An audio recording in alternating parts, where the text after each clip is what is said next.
దొరికితే దొంగ దొరకకపోతే దొర అంటూ క్యాప్టెన్సీ టాస్క్లో రెండో దశకి చేరుకోవడానికి బిగ్ బాస్ అయితే ప్రతి ఒక్కరికి దొరలుగా దొంగలుగా అయితే టాస్క్ ఇవ్వడం జరిగింది.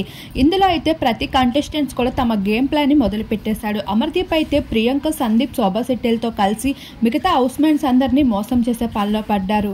ఇలా గౌతమ్ దగ్గరికి పల్లవి ప్రశాంత్, శివాజీ, శుభశ్రీ వీరందరి దగ్గరికి వెళ్తూ నాకు మీ వస్తువులను దొరికితే మీకు మొదటగా ఇచ్చేస్తాను, ఆ తర్వాత నా వస్తువుల్ని నాకు ఇవ్వండి అంటూ ప్రతి ఒక్కరి దగ్గరికి వెళ్ళి అదే మాటలు చెప్తున్నాడు. అది గమనించిన గౌతమ్ నిద్రపోతున్న పల్లవి ప్రశాంత్ దగ్గరికి వెళ్ళి అమర్దీప్ ని దగ్గరికి వచ్చి ఏం చెప్పాడో మా దగ్గర కూడా అదే చెప్పాడు. మొదటిగా మిమ్మల్ని పంపిస్తాము, మీ దగ్గర ఉన్న వస్తువులని నాకు ఇచ్చేయండి, నావి మీకు ఇస్తాను అంటూ మాట్లాడుతున్నాడు. కాబట్టి తను ఏదో పెద్ద ప్లానే వేశాడు. ఆడి ప్లాన్ మనకి తెలిసిపోయింది కాబట్టి మనం ఆడి మాయలో పడద్దు అంటూ గౌతమ్ అయితే పల్లవి ప్రశాంత్ కి చెప్తాడు. మరొక వైపు శుభశ్రీ కూడా పల్లవి ప్రశాంత్ నీ దగ్గర ఉన్నవేమైనా కనిపిస్తే నావన్నీ నీకు ఇస్తాను అంటూ మాట్లాడుకుంటూ ఉంటారు.